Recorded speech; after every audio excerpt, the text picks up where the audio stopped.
Hello everybody, welcome back to the Cosmic Crusade podcast. I am your host Jay, hoping you are having yourself a fine, fabulous, wonderful little day. What's good, boo-boo? Hey, hi, how are ya? Happy January, we're in the thick of it. How's it going? Honestly, listen, I feel wonderful. I feel recharged. I feel, wow. Oh, good. Just good. I just feel good. Everything feels wonderful. Everything feels fresh. Everything feels anew. Everything feels very new year energy. We have renewal. Okay, we're moving into something new. And I'm eating it up. So I hope you're getting a little dose of that yourselves. Okay, boo-boos? Now listen, today we're going to be talking about a little high-low water buffalo. You know, I'm going to catch you up with the life updates. How it do, boo-boo? And then we're going to be diving into sleep paralysis. Okay. I have been long awaiting to do this episode, so I'm very excited to dive in. We're going to talk about, you know, what it is, what's actually like happening in your body, in your brain, and then like, of course, you know, I have to have the mysticism, and we are going to be tying in the spiritual side of it too, okay, honey boo? So, I hope you are ready to talk about everything from the mystic to the cryptic and all that beautiful, wild, wonderful shit in between. And let's dive into today's episode. Okay, so listen, I kind of have a lot to catch you up on a little bit. Like, it's weird because for me in my life recently, so much has been going on that nothing has been going on. At the same time, you know, I really have committed to staying in that hermit energy that I was talking about. You know, this January, this new year, it's felt that hermit energy. It's felt like you kind of almost owe it to yourself to step away, step back, step within self, step into gratitude. And upon doing that, I just feel so rejuvenated. Guys, I feel really good, like genuinely. And I can't be feeling this good for no reason.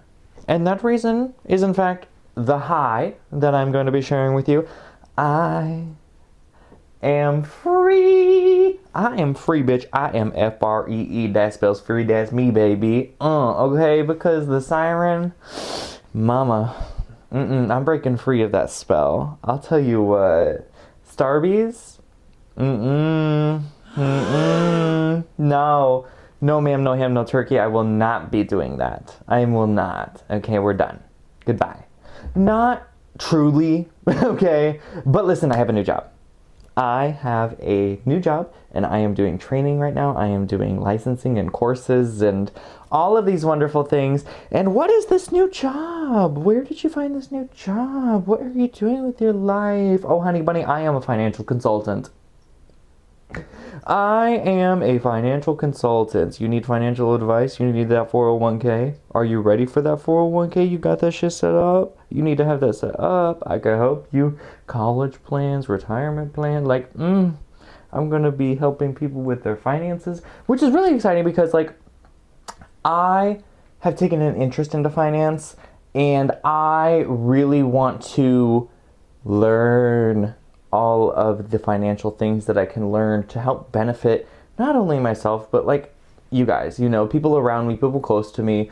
I want to be able to help make your decisions that like make sense for you in your life and what you want to do with it and how you want your money to be managed and controlled. Because like ultimately, guys, money is like everything, okay? Money is like everything depends on money in life, essentially. So that's like pretty freaking important for a lot of people. And like there are, a lot of people who aren't doing it well, who aren't handling their money well, who aren't managing their money well.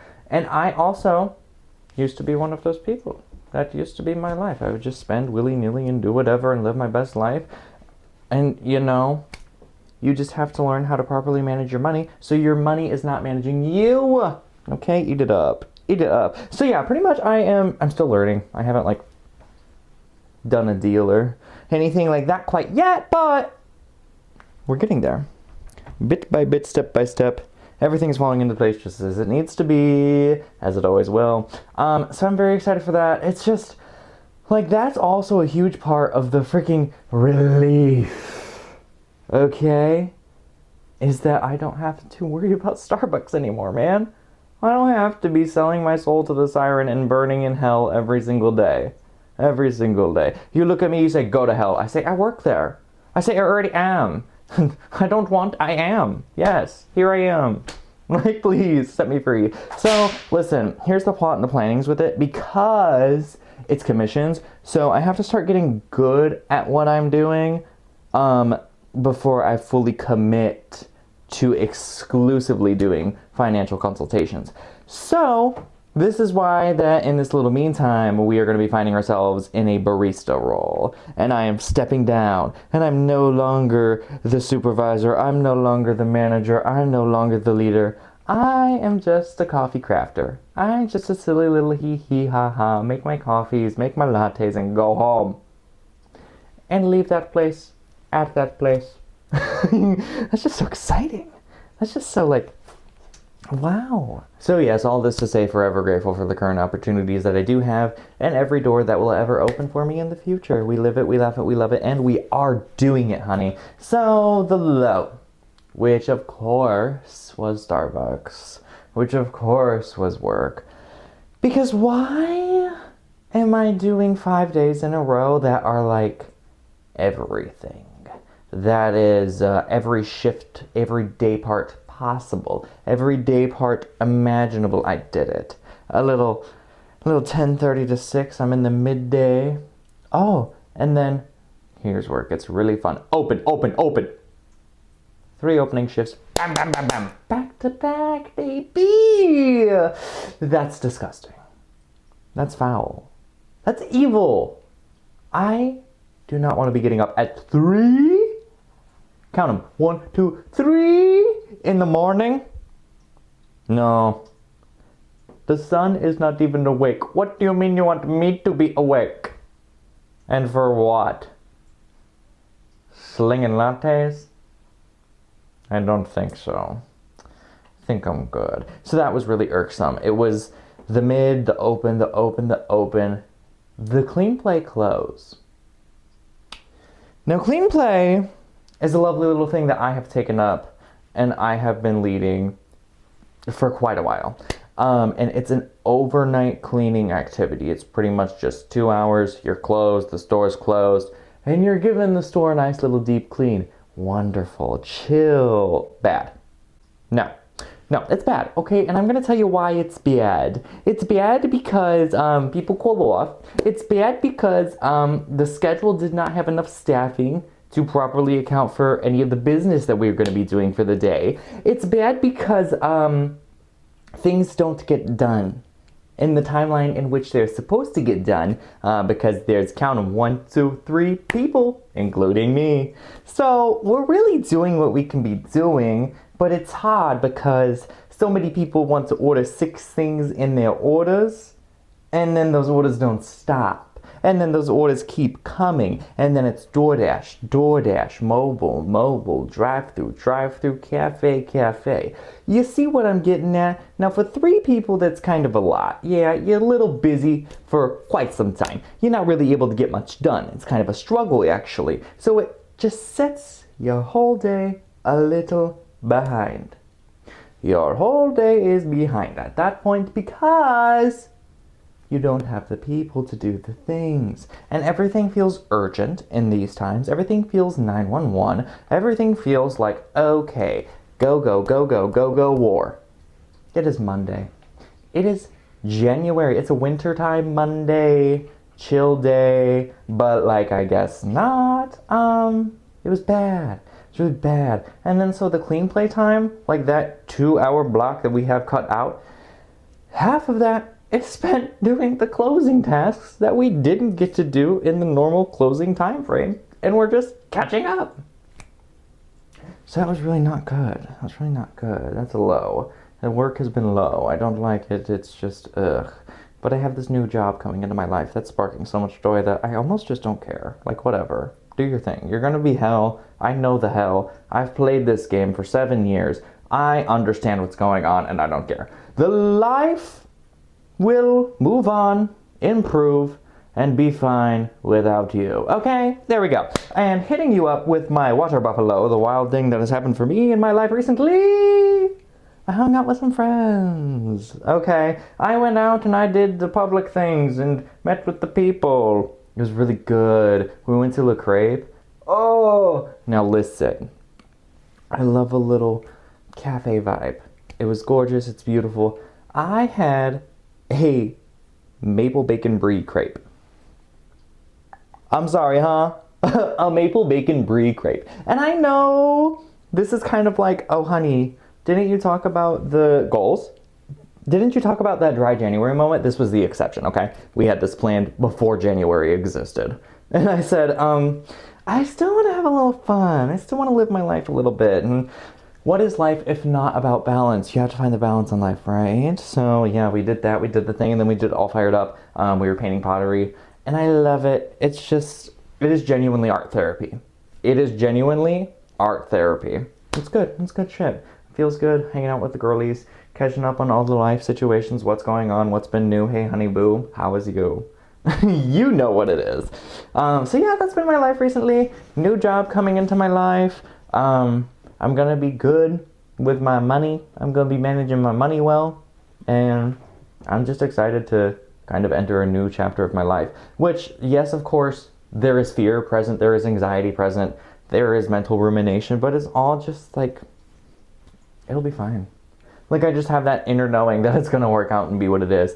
Also, additional side water buffalo mayhaps. I started a TikTok. There is a TikTok, the Cosmic Crusade podcast on TikTok. Check it out. Come see what I'm doing. I'm gonna do some mystical shit, some cryptical shit, some astrology shit, some read your cards, your tarot. You know, I'm gonna do what I do for you, boo. That's what we're gonna do. And listen, that has been like another New Year's goal, was to start a TikTok, because like this content is marvelous. I am so proud of this content. I love this content. I love what I do for you. I love the things that I talk about. And I love just taking the time out of my day to be within this creative presence. But it's a lot. Like, not that it's a lot, it's just a lot of time.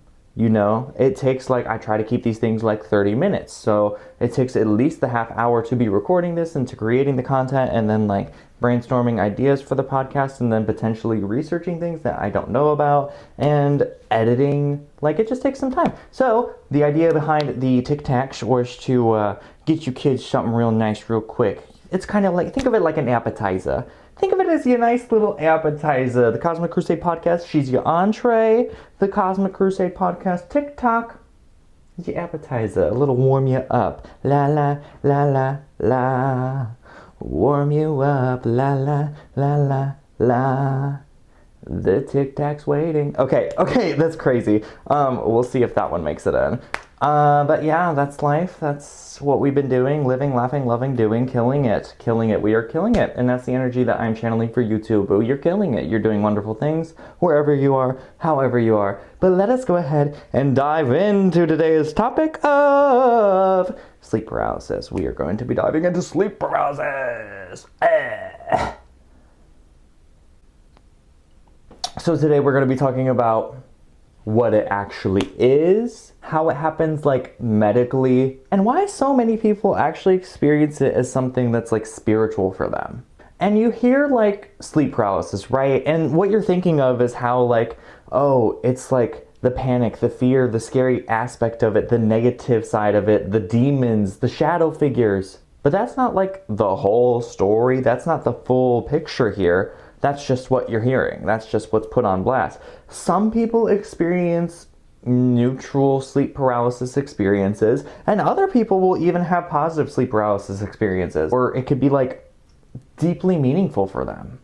But let's go ahead and start off by kind of diving into sleep paralysis. What do I mean when I'm talking about sleep paralysis? What does that actually entail? Like, when we're looking at the basic level, it's kind of where your mind, your brain is just waking up, turning on, activating before your body. So it's kind of that mind awake, body asleep state of existence. And when you're in the state of existence, it's like you're conscious and you're aware of your surroundings and like what's going on around you.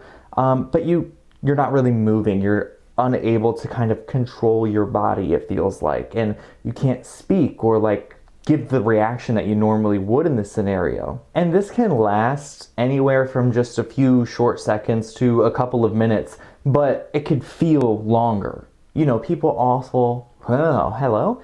You know, people will often talk about having that immobility, the inability to speak. We're in that trance-like state of like being stuck.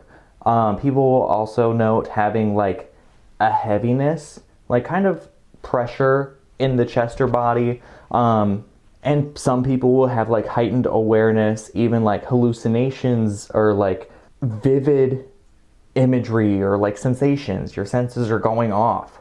And what really makes sleep paralysis unique is that it's kind of happening in this liminal space, this border state, this like you're almost in a state of unconsciousness in sleep, but you're still conscious. Like you're almost asleep, but you're not quite. It's that weird middle ground that we're getting into, and that's where we're going to be experiencing the sleep paralysis. Now, from a genuine like medical standpoint, sleep paralysis is tied to REM sleep, which is your stage of sleep where like most of your dreaming is going to be occurring. Now, during your REM, your body is like intentionally shutting down.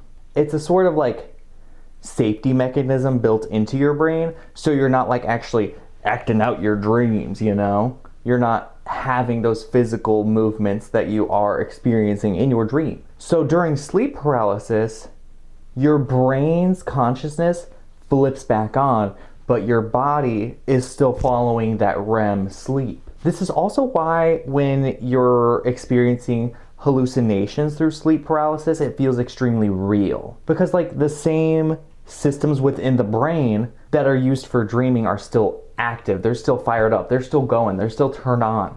Now, sleep paralysis has some triggers to it, yeah? And when we're looking at like still under the medical vein, what actually causes the sleep paralysis to be occurring, we're finding that stress, anxiety, sleeping irregularities, having a differing within your like sleep schedule, those are the kind of things that are going to be taking effect into contributing to the sleep paralysis that you may be experiencing. Now here is where things are going to get interesting, because across different cultures and throughout history, you have references from many different people describing remarkably similar experiences during their sleep paralysis states, long before we had like the sleep studies, the sleep sciences that we do of today. Now, some commonly explored themes that we can note throughout many different cultures here is that there's this feeling of a presence, seeing figures or shadows, hearing voices or like vibrations, and this out-of-body kind of sensation of leaving the body. So those are like some of the commonly described things across many different reference sources. So when we're looking at that through the lens of spirituality, many people interpret the sleep paralysis as a liminal or astral state, kind of like that astral projection. Because when you're thinking about astral projection, it's kind of the same thing, right? Like the point of the astral projection experience is to have the mind awake while the body is asleep. Some people will interpret sleep paralysis as like this kind of differing doorway between conscious levels. You know, we're existing within the 3D, maybe they're trying to access the 5D, like that type of thing. And some people may just interpret it as a moment where the subconscious is becoming conscious, where the subconscious is becoming known, where it's kind of showing itself and becoming visible. Whether it's neurological, spiritual, or symbolic for you, all kind of depends on the belief system that you carry. And within my personal interpretation and like kind of what I've gathered is that what you believe in your subconscious to be happening is what will be projected for you. So you're kind of in a fearful state of sleep paralysis and you just think that these demons are coming for you. That's what your brain in this like, listen, this is heightened fear state, because as you're waking up and realizing that you are within this paralysis, dude, I'm not going to be calm and chill if I know that my fingers should be wiggling, but my fingers cannot be wiggling. Like, you're going to be freaked out. It's just a natural reaction, of course. So you're going to be projecting that this demon is holding your fingers down or something like that. You know, your body just kind of, the brain has this way of projecting that subconscious fear. And what isn't spoken on enough with sleep paralysis is that it's not always terrifying. It's not always this big, bad, demonic experience. Like, some people experience a very meditative state. Some people experience deep peace, like they're floating down a river. Like, there's this sensation of connection or love, or, you know, it's like lucid dream in the sense of the awareness of it all. That's, for some people, how the brain will interpret it, is as a lucid dream. And some people have even described having like spiritual insight or like guidance from their guardian angels, or, you know, things of that nature, where they're getting downloads of information that feel very affirming, that feel very positive, that feel very loving and connecting for them. So it's not always about the bad things. Some people actually have a positive experience with sleep paralysis, and that's kind of where, too, I draw back to that connection of it's kind of all in what you believe. It's kind of what your subconscious has programmed into it for you. And, you know, for some people, sleep paralysis becomes this, you know, tying it back into the astral projection, it becomes this gateway for, you know, lucid dreaming, for having out-of-body experiences. Once we have, like, the removal of fear. And that is, like, fear genuinely plays such a big role within sleep paralysis, because the fear itself often comes from not knowing what's happening, not having the necessary awareness to understand, and like your brain is not computing what it is experiencing. So when you have the situation where you do have the awareness piece, right? You do have the understanding of it all, and you're meeting the experience where it's at, on a neutral, on a calm, energetic level, that's where you're going to be finding these more positive experiences. That's where you're going to be floating down the river with grandma or something, you know, like just vibes. That's where it's at. Once you take away the fear aspect of it all, once you have like the kind of understanding, like, hey, this is okay. Like, I'm not literally dying right now. Let's just take a breath. Now, obviously, like we touched on, fear is just so common, and it's really gonna be flaring here because your brain's like internal wiring, the threat detection system, is like blaring the alarms because it's still partially active while you're in REM sleep. So when you wake up and you're unable to move, unable to control your body, your brain is like trying to fill in the information, like it's panicking and it's quick and it's what's going on, and sometimes it just fills that blank of information with fear-based information. Now, that doesn't mean that it's like awful, it's bad, it's horrible, it's demonic, it's shame on you, it's this is your subconscious, this is who you really are. It's your nervous system is just misfiring. And it's in a moment of vulnerability, right? Because you're just like feeling that lack of control, you're going to be vulnerable. So really, when we think about it, sleep paralysis is actually kind of sitting at this crossroads between neuroscience, psychology, and your own personal beliefs and the personal meaning that you tie to it. It shows us like just how powerful, really, consciousness is. Like, it's crazy. And it's also going to show you like kind of how the line can be between reality and your inner working world, like your inner machinations of your mind, the inner subconscious that you're experiencing. That veil, honey, that veil can be very thin. We're talking manifestation right there. So however it comes up for you, if you have ever had a sleep paralysis experience, whether you interpret it as purely biological or something even more symbolic or of a spiritual experience for you, listen, girl, the experience itself is valid. Okay, what happened to you, and that is real. So if you've ever been in that situation where you have had sleep paralysis, well, you're not alone, truly. I personally have never experienced sleep paralysis.